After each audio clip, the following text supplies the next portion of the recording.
Nessa manhã eu quero cumprimentar a igreja com a graça e paz de Cristo Jesus, amém?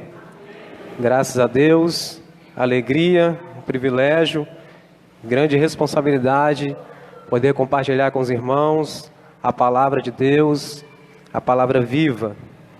Hoje daremos continuidade à nossa série de Cristão Maduro, na carta do Tiago. Nós leremos hoje o capítulo 2. Tiago, capítulo 2, versículo 14 ao 26. Queria convidar a igreja a se pôr de pé para lermos juntos. Queremos fazer uma leitura alternada.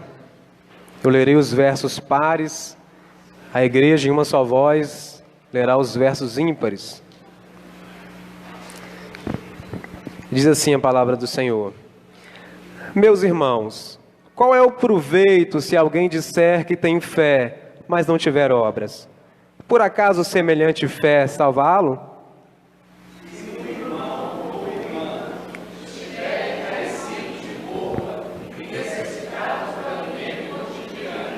E qualquer dentre vós lhes disser: Ide em paz, aqueçai-vos e fartai-vos, sem contudo lhes dar o necessário para o corpo, qual é o proveito?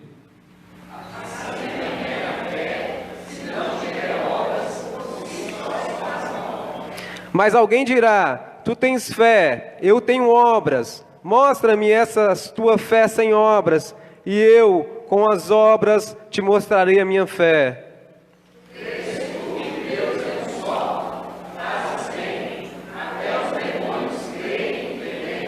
Queres, pois, ficar certo, homem insensato, de que a fé sem as obras é inoperante?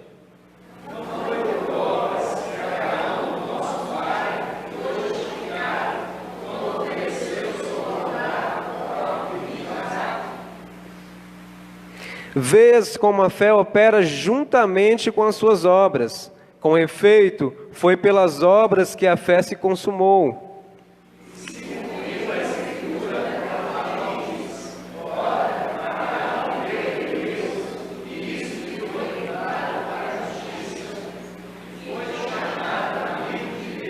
Verificais que uma pessoa é justificada por obras e não por fé somente.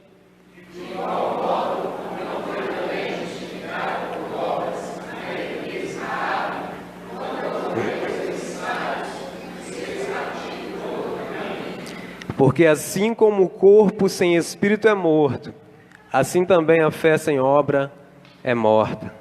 Pode se assentar, curva sua fronte. Soberano Deus, mais uma vez em Tua presença, Pai, eu quero glorificar o Teu nome e exaltá-lo pela Tua palavra lida aqui nesta manhã.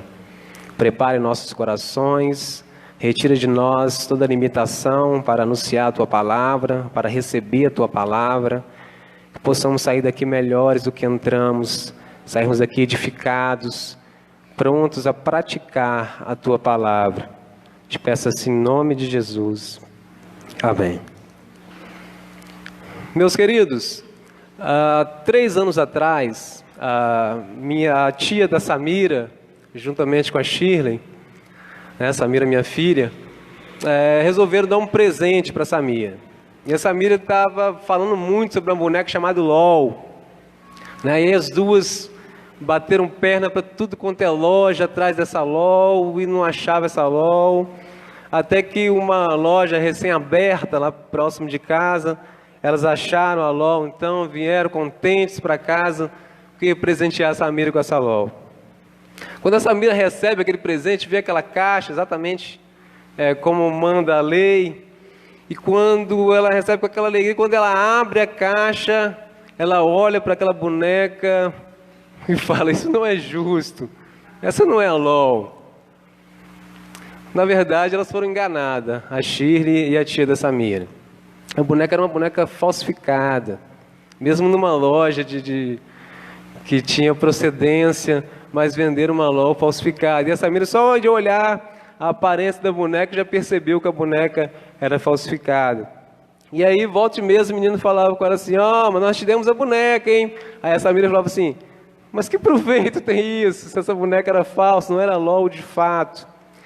Nós vemos Tiago, a carta de Tiago também começa aqui nessa perícope que a gente acabou de ler. Logo no verso 14 ele fala: meus irmãos, qual é o proveito?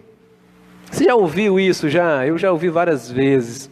Você fazer algum tipo de declaração para alguém, depois ouvir: mas qual é o proveito disso? Se você fala isso, se você faz, suas ações são totalmente contrárias a essa sua declaração, né?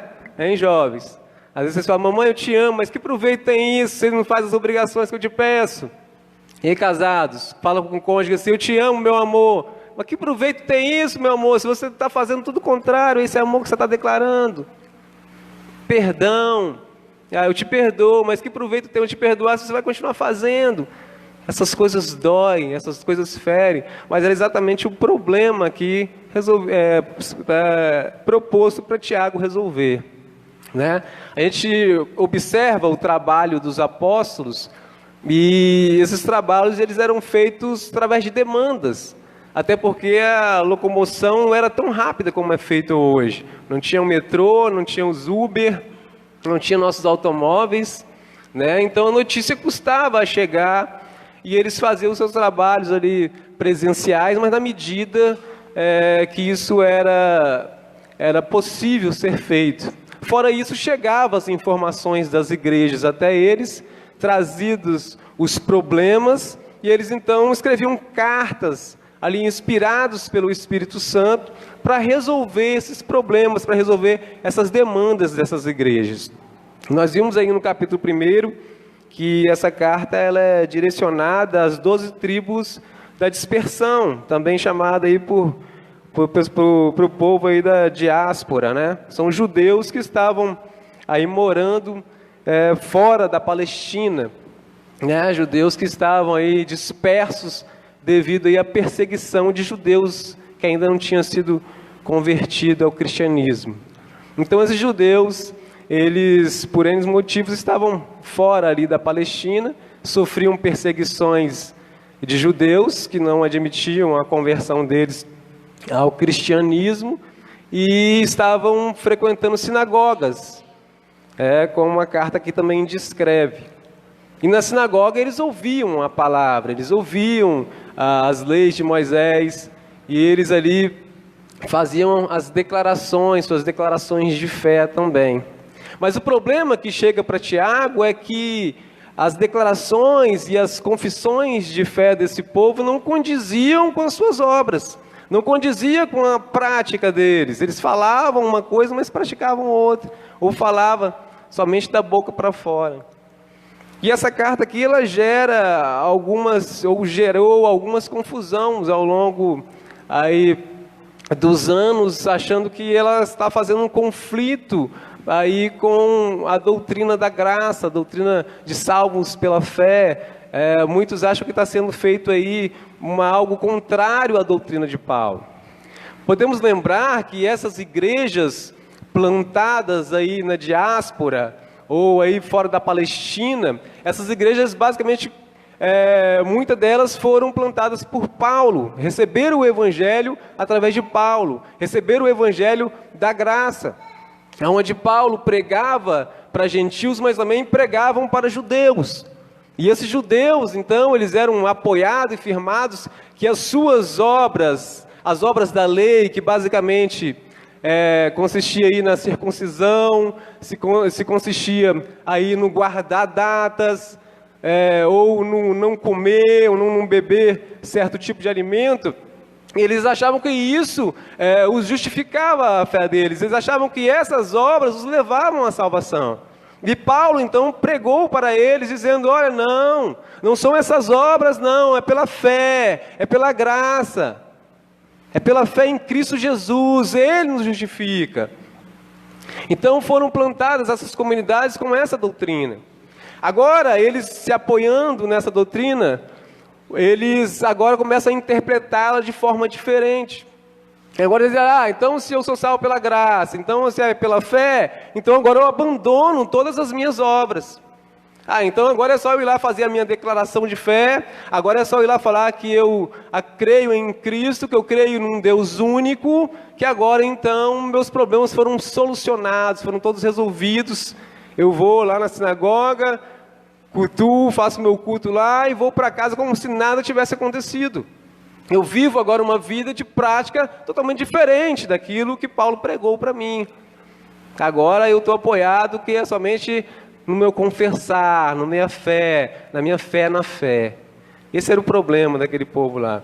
E agora Tiago, ele recebe isso e fala, olha, eu não estou contrário à doutrina paulina, não estou contrário à doutrina de Cristo, à doutrina da graça, não. Eu estou falando com vocês que agora vocês são justificados pelas obras diante dos homens.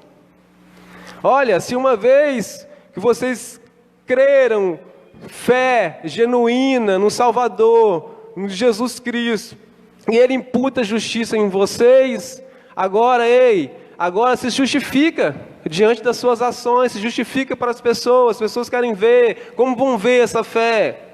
Mostra através das suas obras, isso vai justificar vocês aqui diante dos homens. Então, essa era a fala principal de Tiago ali, chamando eles para uma prática. E falar sobre fé é muito importante, porque a fé, ela é a essência de porque nós estamos aqui. Muitas pessoas têm fé, falam de fé, mas às vezes nem se atentam para que tipo de fé que eles têm. Mas será que existe mais de uma fé? Será que existem tipos de fé? Tiago aqui, ele apresenta alguns tipos de fé existente e possivelmente que estava inserido no meio daquelas igrejas ali da dispersão. Então a gente hoje vai falar como tema sobre a fé falsa. A fé falsa. A gente ouve muitas pessoas aí fazendo misérias e dizer assim, não, mas eu tenho fé em Deus, eu creio em Deus que eu estou fazendo tudo certo, eu tenho fé, eu também tenho fé. Mas que tipo de fé que essas pessoas têm? E Tiago aqui escrevendo, ele traz pelo menos 3 tipos de fé que estava instalado ali no meio daquela igreja. E ele faz aqui, ele usa uma técnica aqui, simulando aqui um adversário, um oponente. E ele cria esse oponente diante das informações que ele recebe, então, a respeito da igreja, da dispersão, da igreja espalhada ali pelos cantos. E ele usa esse adversário e ele começa a comunicar com esse adversário. É como se ele criasse ali esse pressuposto desse adversário, baseado aí nessa falsa fé, e agora ele começa a argumentar, contra-argumentar, a mostrar para esse adversário que você está errado. E ele começa aqui, vamos acompanhar aí no versículo 15. Aliás, no 14 ele já fala, já questiona, né? Qual é o proveito se alguém que tem fé, mas não tiver obras, né? Ele fala, qual é o proveito disso? Alguém que diz que tem fé, né? Se disser que tem fé, mas não tiver obras. Aí ele pergunta, por acaso semelhante fé salvá-lo? Aí no 15 ele diz assim, ó, se um irmão ou uma irmã estiverem carecidos de roupas e necessitados do alimento cotidiano, e qualquer dentre vós disser, ide em paz, aquecei-vos, fartai-vos, sem contudo lhes dar o necessário para o corpo, qual é o proveito disso? Assim também a fé, se não tiver obras, por si só está morta. Então, Tiago, bem prático, começa a objetivar aqui o seu argumento. Ele começa, então, ele traz primeiro agora um elemento aqui de uma fé que é demonstrada na caridade. Uma fé agora que ela é evidenciada através de obras de caridade. E quando a gente fala em obras de caridade no nosso meio, às vezes dá um arrepio, né? A gente fala, isso é coisa de gente de outra religião. Mas o primeiro argumento de Tiago aqui é notório.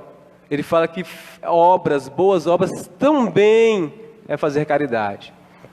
E aí ele identifica aí algo que é fundamental para uma vida. Ele identifica aí alimentos e vestimentas, né? Ele fala, e se alguém chegar diante de vós, olha, sem o alimento, faminto, do alimento cotidiano, ou seja, algo que vem acontecendo todos os dias, falta esse essencial, falta roupa. Você vai falar aquelas palavras bonitas de cristão, que o Senhor restaura o seu alimento, restaura as suas roupas. Só isso não basta. É isso que Tiago fala. Só isso não basta. Uma vez que vocês identifiquem o problema, porque ele parte aqui do pressuposto que esse problema ele foi identificado.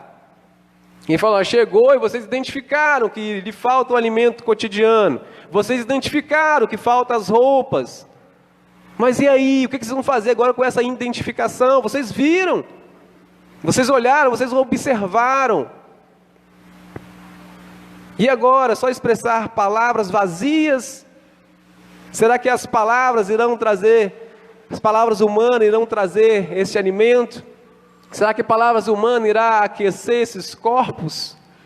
Lembrando que o clima da Palestina era um sol escaldante pela manhã, normalmente, e à noite um frio tremendo. Então, ou era 8 ou era 80. Então, de manhã ou era 50 graus e à noite abaixo de zero. Então, ele fala assim, isso é uma necessidade real. Vocês identificaram a necessidade real das pessoas. Hoje conseguimos identificar as necessidades reais das pessoas? Será que hoje conseguimos analisar e ver, olha, isso é fundamental para esse necessitado? E ao identificar, e se conseguimos identificar, e agora, qual vai ser o proveito disso? Qual vai ser o proveito desse discernimento? Que proveito terá se não tiver obras, atitudes, caridades, o se compadecer, o agir em favor desse necessitado? Então, portanto, ele mostra aí que esses elementos que eram objetos da necessidade do ser humano, ela é básica, ela é uma necessidade real. Isso é uma necessidade real. Ao longo da Bíblia a gente vê, Paulo, na carta de Timóteo, capítulo 6, verso 8, ele diz assim, tendo sustento e com que nos vestir, estejamos contentes.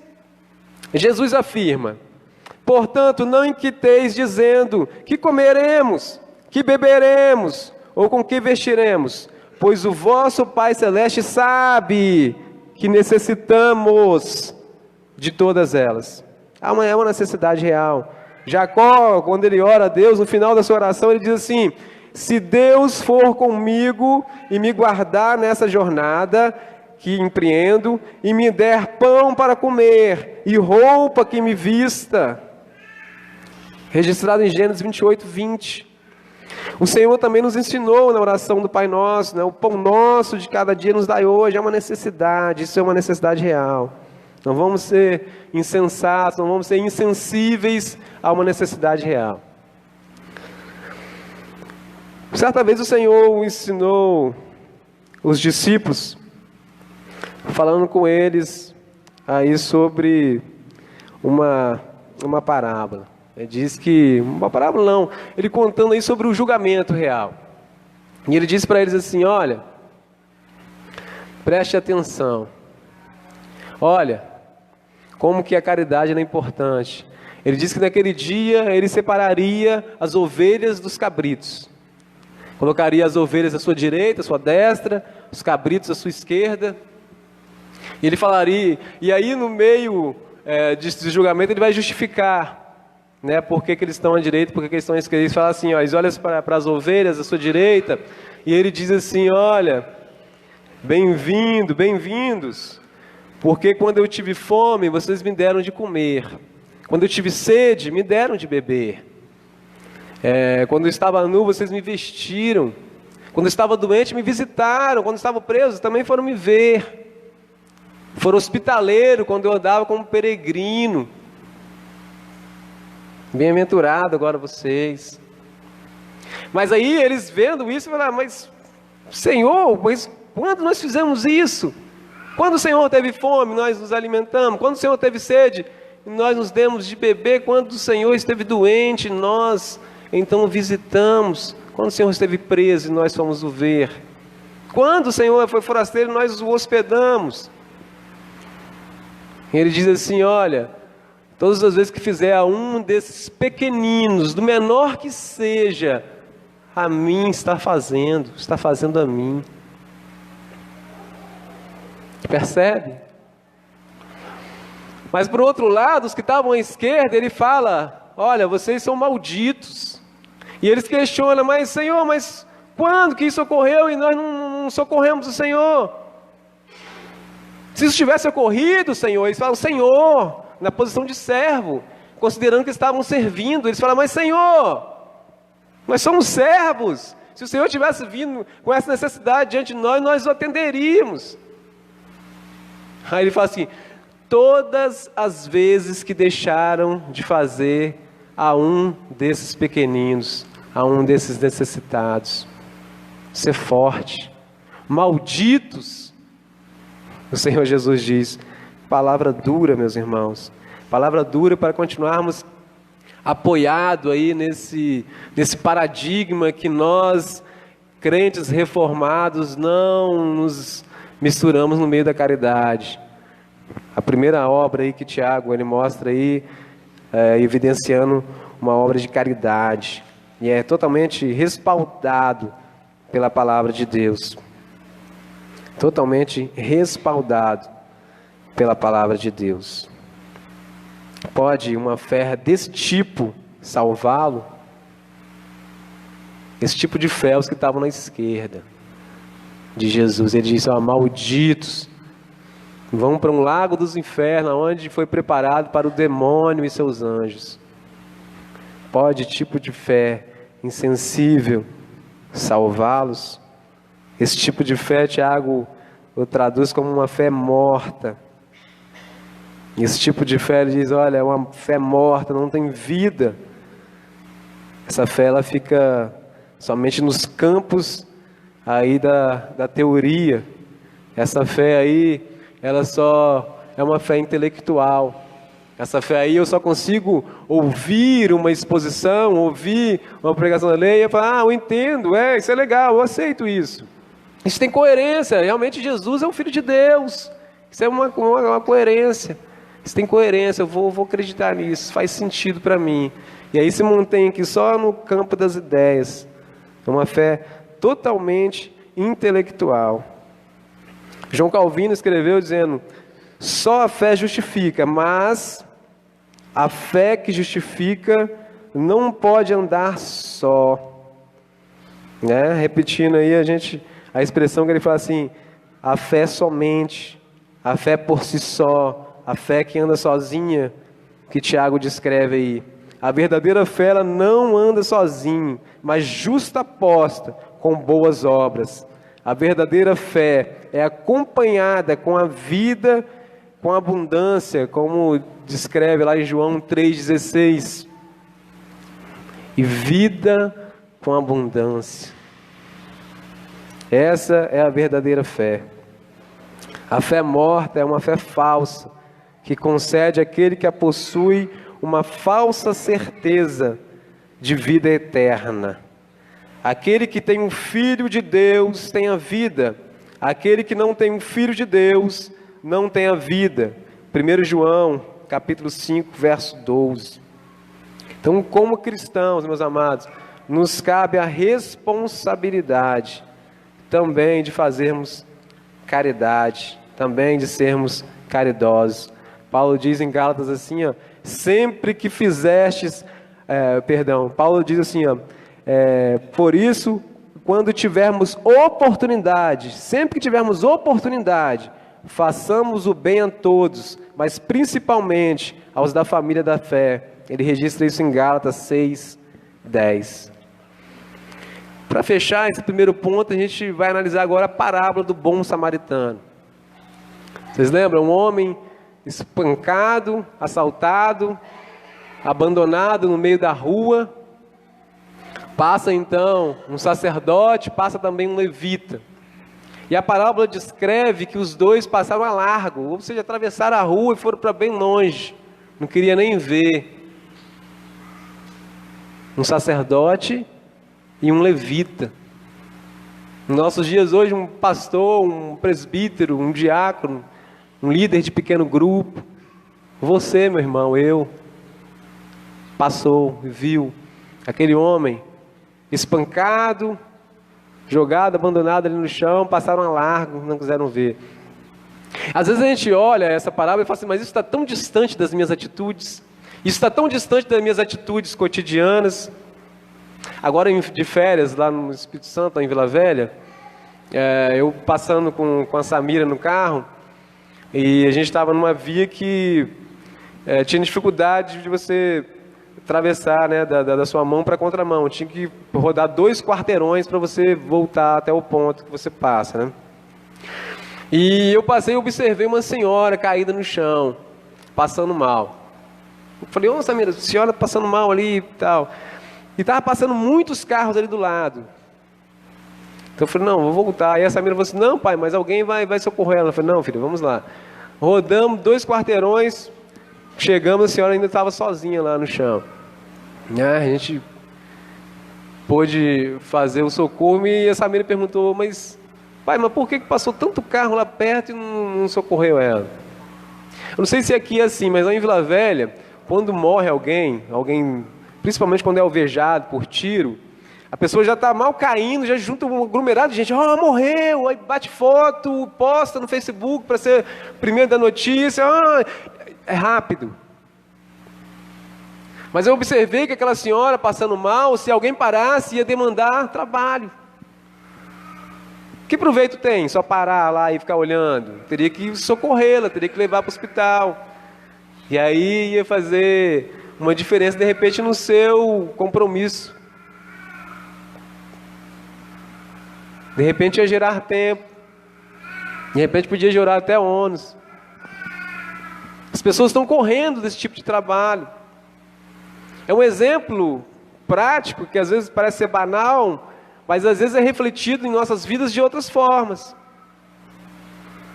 Eu tenho até medo de pregar para fulano, que fulano é tão problemático, se eu pregar para ele, me cabe a responsabilidade de discipular, vai dar um trabalhão danado, vou passar ao largo.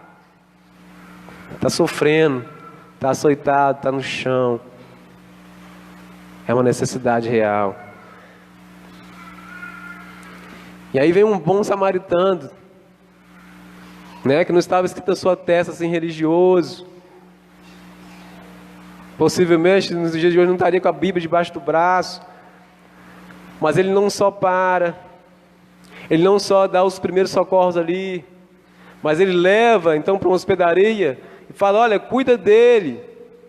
E ainda assim, eu vou te pagar aqui, mas se ainda assim gerar mais custo, eu voltarei aqui e vou acertar. Ele está dizendo assim, eu vou fazer algo muito além da minha obrigação. Eu vou fazer algo muito além da obrigação que o senso comum diz.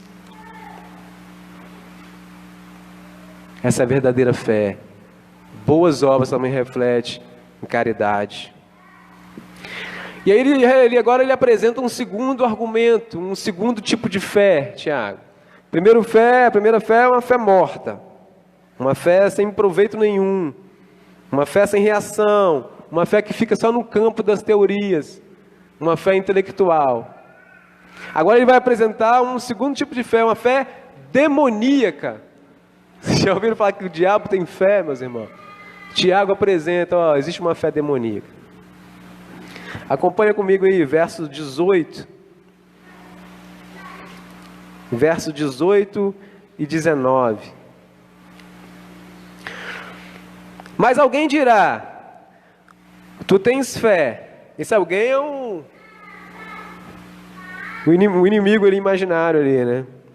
Inimigo no bom sentido, a pessoa que está absorvida por essa fé morta. Mas alguém dirá, tu tens fé. Aí Tiago fala assim, eu tenho obras. Aí vai, mostra essas tuas obras sem fé. Aí Tiago fala assim, eu com as obras te mostrarei a minha fé. Aí ele pergunta, crês tu que Deus é um só?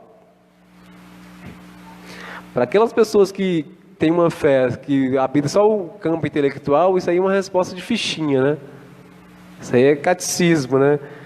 Aí ele vai lá e lança lá, agora lá um Deuteronômio 6:4, que diz assim, ó: ouve, ó Israel, o Senhor nosso Deus é o único Deus. Uma declaração rica. Se lembrarmos que agora é um contexto de politeístas, pessoas que tinham vários deuses, agora ele faz uma declaração bonita dessa, monoteísta, existe só um Deus, é de grande valor. Mas se permanecer só aqui, aí Tiago vai confrontar muito bem. Aí Tiago agora vai, aí repete e fala assim: crê nisso, fazes bem. Mas tem uma novidade para você. Até os demônios creem, mas tem um elemento pior agora. Os demônios também creem, então essa fé dos demônios equivale à sua.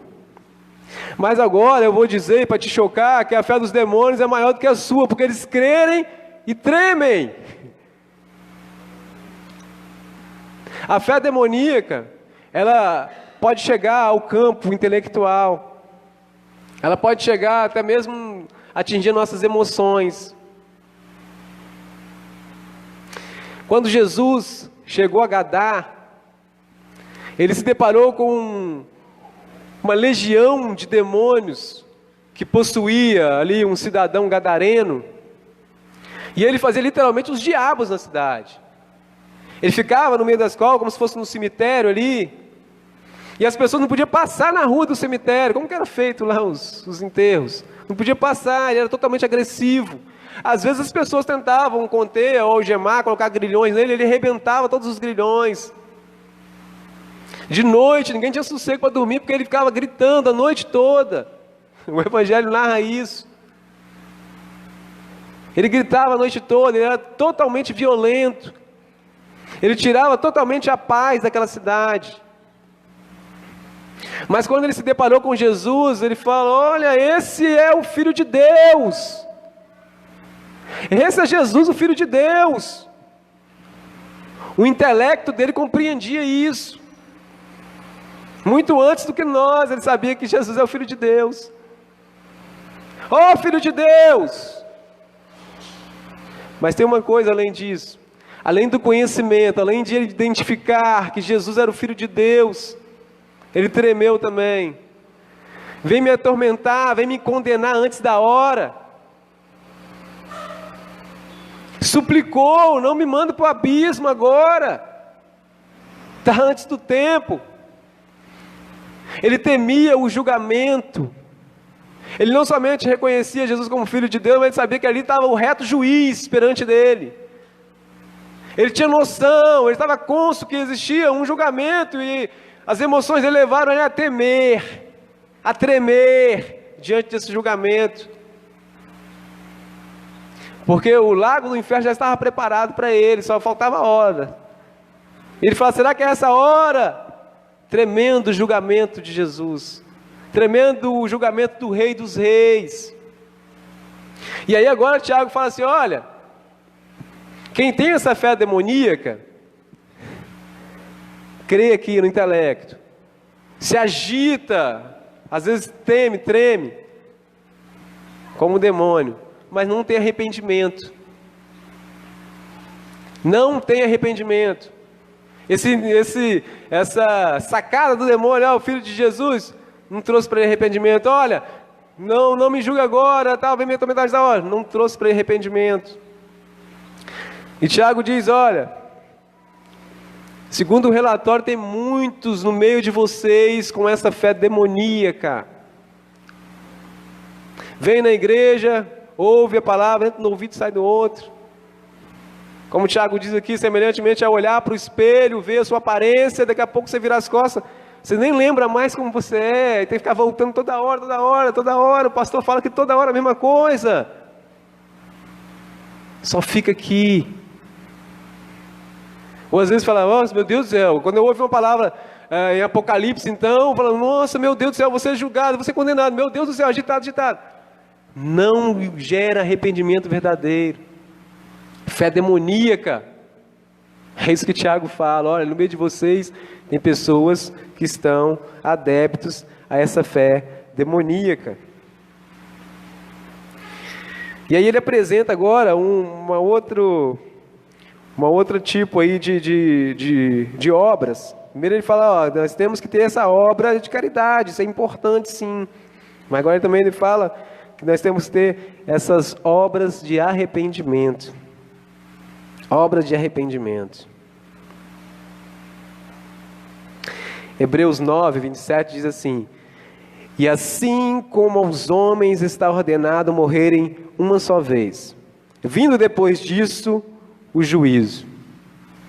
Estava acompanhando um trabalho, uma equipe de evangelismo, que tem um canal no YouTube, e esse é o texto áureo deles. Eles abordam as pessoas, falam, você tem 2 minutinhos? Aí já lança esse texto aqui já. Você sabe que está escrito em Hebreus 9, 27, que assim como aos homens está ordenado morrerem uma só vez, vindo isso depois disso, o juízo. Você está pronto para morrer hoje? Aí as pessoas dão um passo para trás, não estou pronto não. Mas você sabe que vai ter um julgamento, né? Você acha que Jesus vinha agora e foi te julgar, você acha que você vai se safar? Normalmente, 90% das pessoas falam assim, eu acredito que sim, porque eu sou uma boa pessoa, né? Faço coisas boas. Aí eles vão e interpelam a pessoa, dizendo assim, você já mentiu? Você já adulterou? Uns falam que sim, outros balançam e falam assim, não, mesmo no pensamento. Ah, pensamento sim.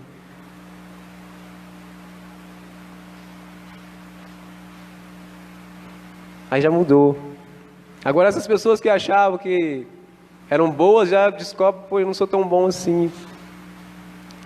Esse conhecimento, isso tem que trazer um arrependimento. Isso tem que trazer um arrependimento. A parábola do fariseu e do publicano, registrada em Lucas 18, 9, 4, Jesus ilustra lá a oração, né?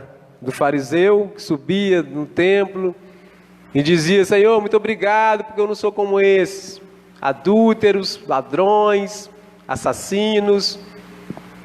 Aí ele olha ao longe assim, né? Publicano, que não podia estar ali na nave principal, né? Ficava mais isolado lá no templo. E eu te agradeço também porque eu não sou como aquele lá, porque eu jejuo, porque eu guardo as leis. Aí daqui a pouco passa a oportunidade para a oração lá do publicano, que nem dava para ouvir direito, né? De pé, com a cabecinha baixa, que ele sabia que ele não era digno nem de levantar os olhos. E aí ele bate no peito e fala assim, Senhor, seja ao meu favor, porque eu sou pecador. E Jesus fala assim, olha, qual das 2 orações foram ouvidas para vocês? Qual dos 2 ali foram justificados? A oração do publicano. Uma oração que reflete essa obra de arrependimento, esse fruto de arrependimento. A segunda obra que Tiago traz para nós é esse fruto de arrependimento. Produzir sinceros frutos de arrependimento. Ele dizia, Senhor, eu preciso do seu socorro. Senhor, eu preciso do seu socorro. Eu entendi. Isso mexe com as minhas emoções. Eu preciso do meu socorro, do teu socorro, Senhor. Jesus diz assim em Mateus 7,10: quem vos induziu a fugir da ira vindoura?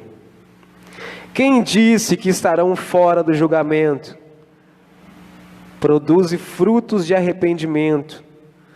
Não comecei a dizer entre vós, temos por pai Abraão, porque eu vos afirmo que destas pedras Deus pode suscitar filhos a Abraão. Já está posto o machado, toda árvore que não produz o bom fruto é cortada e lançada no fogo. Essa é a realidade. Frutos de arrependimento. Muitos têm sido anestesiados com essa falsa ideia de eu sou filho de Abraão, eu sou filho de pastor, eu sou filho de presbítero, eu sou filho de crente, eu sou filho da promessa. Considerando que Jesus é ministro de pecado. Em Gálatas Paulo fala isso. Por acaso és Cristo ministro do pecado? Claro que não. Quando ele diz isso a pessoas que estavam achando, se eu sou salvo pela graça, então eu posso pecar, eu posso fazer o que for, chegar naquele dia lá do julgamento. Nós não somos chamados para isso. Cristo não se sacrificou por nós para isso.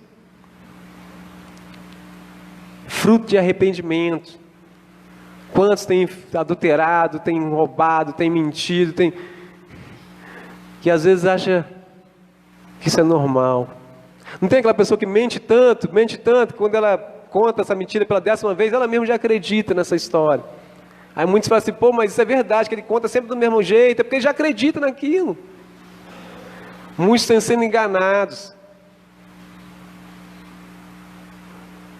Muitos têm feito muito pior do que comprar uma boneca falsificada. Muitos têm feito algo que o prejuízo é muito maior. Estão sendo enganados pelo próprio Satanás, que quer mostrar assim, olha, essa fé demoníaca que é a fé verdadeira. Essa fé aqui alcança o seu intelecto, essa fé aqui mexe com as suas emoções, você sente, você vai para o culto, você sente. Você se arrepia, você chora. Essa fé é verdadeira. O diabo quer induzir que essa fé falsa, ela se torna verdadeira. E muitos, por praticar há tanto tempo essa fé demoníaca, já acham que ela faz parte da verdade. E aí começa a ter fé nessa fé, ter fé na fé, fé na fé.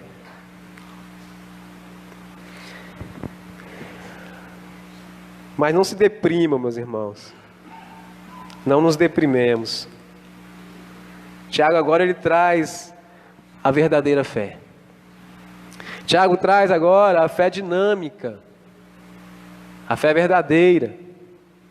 A fé salvífica. Acompanha comigo aí a partir do verso 20.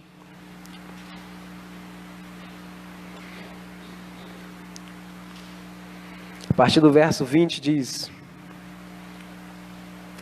Queres, pois, ficar certo, um homem insensato, que a fé sem obras é inoperante? Agora ele vai dar o golpe final aqui nesse oponente que está sendo enganado. Eu vou provar para você que você está errado. Vou provar para você que essa fé morta, essa fé demoníaca é uma fé falsa. Não foi por obras que Abraão, o nosso pai, foi justificado quando ofereceu sobre o altar o próprio filho Isaque? Vês como a fé opera juntamente com suas obras. Com efeito, foi pelas obras que a fé se consumou. E se cumpriu as Escrituras, a qual diz, ora, Abraão creu em Deus e isso lhe foi imputado para a justiça. Foi chamado amigo de Deus. Verificais que uma pessoa é justificada por obras e não por fé somente. Depois a gente olha o outro exemplo. Então agora ele traz um exemplo que causa arrepio nos judeus. O grande patriarca Abraão. Agora ele traz um exemplo de respeito. Agora ele traz um exemplo lá que encabeça lá a lista lá de Hebreus dos heróis da fé. Agora ele traz Abraão e fala, olha, esse Abraão, ele foi justificado por obras, não por fé somente. E aí eu volto ao que eu tinha dito. Se a gente olhar em Gênesis capítulo 15, Deus chama Abraão, faz promessa, fala que a partir dele sairia uma grande geração, uma grande descendência. E ele convida Abraão, todos conhecem a história, olha para os céus, conta as estrelas, se é que podes. Assim será a tua geração, assim será a tua descendência. O versículo 6 diz que Abraão creu, e isso lhe foi imputado para a justiça. Ele creu, isso foi imputado para a justiça. Essa palavra imputado, né, é uma palavra jurídica, uma palavra bancária, né, que eles usam muito. É como se, é uma simulação que a gente tem aqui, é como se alguém tivesse com a conta zerada no banco. Imagina você com a conta zerada no banco, você tira o extrato, lá está tudo vermelho, às vezes está até menos alguma coisa, né, às vezes nem está, mas está faltando, devendo, você está devendo. E aí alguém vai e imputa lá um valor absurdo, e agora sua conta está saudável, agora está sobrando. Que bênção, né? Esse imputar a justiça é exatamente, essa obra da justificação que Cristo fez na cruz é exatamente isso. É olhar para nós, homens vazios, homens insensatos, como ele diz aqui, e ele pega agora, olha lá, está vazio, né? Olha a sua justiça. Sua justiça é comparada com um trapo de imundícia, olha o que está aí. Aí ele vai agora e injeta, imputa em nós a sua própria justiça. E aí, agora isso tem que ser externado, né? Agora a sua conta está cheia lá, né? Você sabe que a sua conta está cheia. Afonso, sua conta está cheia, mas eu não sei. Me chama para ir para a pizza ali que nós vamos lá. Aí eu falo, a conta do Afonso está cheia mesmo, hein? Agora começa a externar. E aí no capítulo 22, a gente vê agora essa fé, ela sendo externada. Agora Deus fala assim, olha, se cumpriu a promessa. Você teve um filho numa situação improvável. Você teve um filho numa situação que aos humanos seria improvável. Você teve um filho fora da idade, você passou por várias circunstâncias, mas olha, agora você pega esse filho que foi por muito tempo alvo, aí ocupou aí o centro dos seus objetivos, pega ele agora, traz ao Monte Moriá e o sacrifica para mim. Faz um sacrifício dele. Moisés levanta ainda Abraão levanta ainda pela madrugada, passa a mão no Isaac, chama 2 servos, prepara tudo, faz uma viagem de 3 dias. Quando começa a subir o monte, fala com os servos, espera um pouquinho aí, nós vamos subir e nós voltaremos. Foi imputada uma fé. E aí quando chega lá, e prepara tudo, Isaac olha, mas os preparativos estão tudo aqui, mas cadê o sacrifício? Cadê o cordeiro? Deus proverá. Levanta então tutela, levanta a ferramenta, queria executar Isaac. Brada uma voz do céu, o anjo do Senhor diz, pode parar, Abraão. Pode parar, Abraão. Para por aí. Pode parar, Abraão. Pode parar que agora eu sei que você obedece a Deus. Agora eu sei que você é capaz de sacrificar tudo aquilo que seja mais importante para você. A sua fé agora foi externada. Mas eu não estava lá. Isso foi registrado. Isso é palavra inspirada por Deus. Isso foi preservado ao longo dos anos para chegar até nós. Agora para nós testemunharmos como que uma obra de fé, como que a fé e a obra não podem andar separadas, tem que estar justaposto. Sacrificar até aquilo que nos parece mais importante. Obra de obediência. Se primeiro ele fala que é necessário obra de caridade, ele fala que é necessário uma obra de arrependimento, agora ele fala também de uma obra de obediência. Obediência. E ele resgata a fala anterior, a mensagem anterior que nós ouvimos sobre acepções de pessoas. Ele dá o exemplo tanto de Abraão, patriarca, pai da fé, um amigo de Deus. Foi justificado como amigo de Deus. E agora ele pega o outro exemplo, Raabe. Olha o contexto, gente. No contexto, a mulher era muito desvalorizada. Além de mulher, era estrangeira. Estrangeira não tinha vez no meio do povo de Israel. E além disso ainda, era meretriz. Provavelmente era dona de um prostíbulo. E aí ele fala assim, olha, resgata lá, ó, Deus não faz acepção de pessoas. Isso funciona tanto para Abraão, pai da fé, como funciona também para Raabe, a meretriz. Isso funciona tanto para aquele lá que tem um pedigree de cristão, como para esse novo convertido aqui, ó, que foi resgatado da miséria. Serve para um, serve para outro. A fé é essa aqui, é uma só, uma fé dinâmica, uma fé que expressa, que é evidenciada por boas obras, obras de obediência.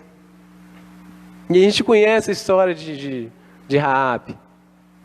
Quando Josué envia os espias lá para supervisionar Jericó, ela guarda eles, ela esconde eles em sua casa. Chega a informação, olha, Raabe está escondendo espias inimigos lá. Ela não os entrega. E depois ela confessa, olha, aquilo não ficou só no meu campo de intelectualidade, não. Eu ouvi falar de um Deus que abriu o mar vermelho.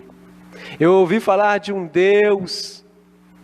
E isso me gerou uma emoção, sabe por quê? Porque isso botava medo em todos os inimigos, todos aqueles que iam contra o exército do Senhor, eram destruídos. Não só eu, mas todos tremem diante desse Deus. Mas não só isso, isso gerou nela uma volição, isso gerou nela atitude, e a atitude foi, eu vou preservar esses homens aqui, porque é vontade de Deus que eles estejam aqui, eu não posso impedir a obra de Deus, eu vou cooperar para essa obra, eu vou agora me colocar na posição de instrumento, gerou nela essa volição. Então, tanto Abraão como Raabe expressaram obras de obediência. Meu irmão, o que você tem que sacrificar hoje?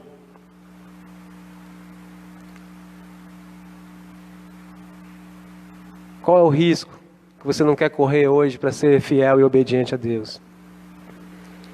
Raabe correu o risco de ser executada. Abraão lançou mão daquilo que era mais precioso. A sua fé expressou uma obra de obediência. Quero convidar você a se colocar de pé nesta manhã.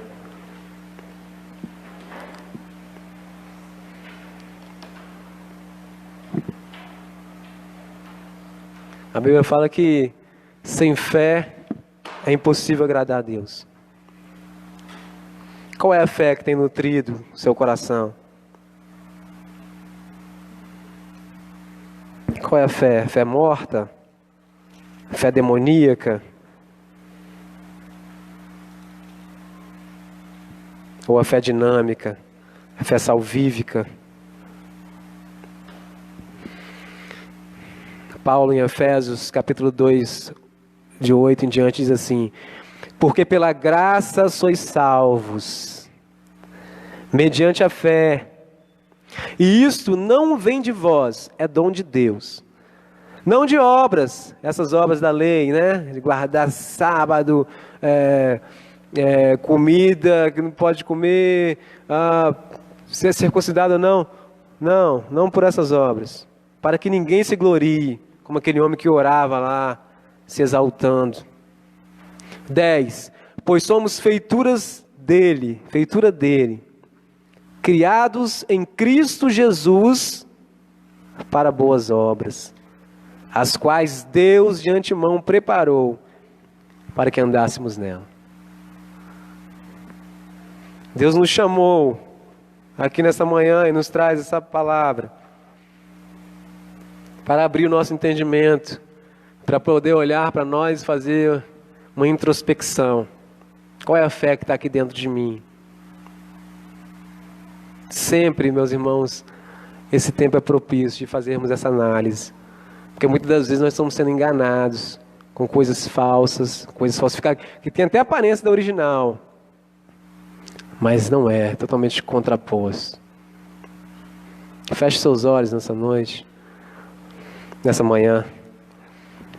Soberano Deus, graças rendemos ao Senhor, porque isso não vem de nós, é dom de Deus. Queremos, nesta manhã, ser sincero conosco mesmo. Sermos sinceros a avaliar e perceber que fé temos mantido, qual é a nossa relação com o Senhor.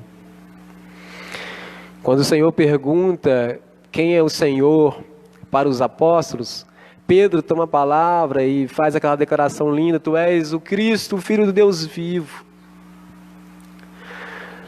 Mas o Senhor, depois de elogiar que aquilo não veio de Pedro, o Senhor diz: olha, agora sabe o que faz com isso? Nos versos seguintes o Senhor fala assim, ó: quem quer vir após mim, nega-se a si mesmo, toma a sua cruz e siga-me. Ah, Deus, entendemos, Pai, que aquele contexto é que quem carregava a cruz era um caminho sem volta. Ia diretamente para a crucificação. Estava lidando ali com um exército impiedoso. Quem passava pela cruz, no caminho da cidade, estava indo para não voltar mais, estava indo para a morte.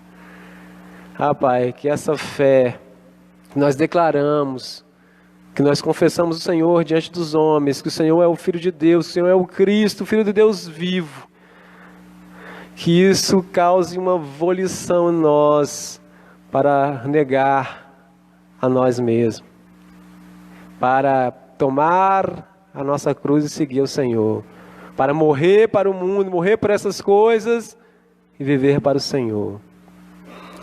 Cristo em vós, Cristo em vós, esperança da glória. Então, Pai, te pedimos assim confiados, no nome santo de Jesus, aquele que imputou em nós a justiça, aquele que plantou em nós a fé verdadeira, e aquele que nos ajuda a expressá-la da forma correta. Permaneça conosco, nos sustentando. Não nos deixa, Pai, sairmos daqui da maneira que entramos, possamos sair daqui melhor. Não porque estamos aqui na frente, mas sairmos daqui melhor, porque ouvimos a Tua palavra e ela achou guarita em nossos corações. Eu te peço assim, em nome de Jesus. Amém. Continua de pé um instante, feche os seus olhos. Eu já vou impetrar a bênção, mas eu quero fazer um desafio para você, por uma questão tão prática, né, de um assunto em que requer atitude. Eu quero te perguntar, você reconheceu que na prática da sua vida, a sua fé não tem sido uma fé dinâmica, mas ela talvez está mais para uma fé intelectual, que não mexe com nada, não muda nada na sua atitude, ou até numa fé emocional, né? Essa fé demoníaca, que na verdade chega até a tremer, mas não tem arrependimento. Então é importante que você não apenas tome a decisão aqui, né? Quem sabe pode ficar numa decisão emocional, mas eu gostaria de te desafiar, não somente a orar, como quem sabe você já orou. Se não orou, aproveite agora e faça um compromisso com Deus. Deus, eu quero ter a fé verdadeira na minha vida. Eu quero demonstrar essa fé, eu quero viver essa fé. Mas eu também quero te desafiar a conversar com alguém a respeito do que você ouviu hoje. Quero te indicar uma pessoa, o líder lá, a líder do seu pequeno grupo. Converse sobre isso que você ouviu hoje, porque o que Deus está requerendo de nós como igreja é que nós sejamos como Cristo Jesus. Sermos a resposta, não é o que nós temos falado? Chega de discurso, chega de blá blá blá, vamos viver esse evangelho. Então o desafio fica aqui para que você, tendo feito essa oração, converse com alguém e fale: olha, eu fui despertado para corrigir algumas coisas na minha vida, porque eu não achei que eu estivesse vivendo uma fé verdadeira, e é o que eu quero fazer. Eu tenho certeza que o seu líder vai te ajudar a se firmar mais nisso. Vocês vão orar juntos e vão se cobrar nisso aí, tá bom? Vamos orar mais uma vez. Te agradecemos, Deus, porque a tua palavra é viva e a tua palavra nos desafiou. E nós reconhecemos que é verdade, Senhor Deus. Tem fé que não serve para nada. Tem nome de fé, mas não é verdadeira. Mas Deus, te agradecemos porque também o Senhor nos ensina o que é uma fé verdadeira. E nós tivemos oportunidade de refletir nisso agora. Mas, Senhor Deus, não podemos sair daqui sem mudança. Senhor, o Senhor já está mudando a nossa mente pelo Espírito do Senhor. Que o Senhor mude a nossa atitude. Ó Deus, que o Senhor nos dê o poder de viver como verdadeiros filhos do Senhor. Que o Senhor nos abençoe assim, Deus. Essa seja a tua bênção sobre nós. Portanto, Deus, que a graça do Senhor Jesus, que o amor de Deus, o nosso Pai, e que a comunhão do Espírito Santo do Senhor seja com todos nós, agora e sempre. Amém. Deus abençoe sua vida, te dê uma semana cheia de Deus, cheia de fé, em nome de Jesus.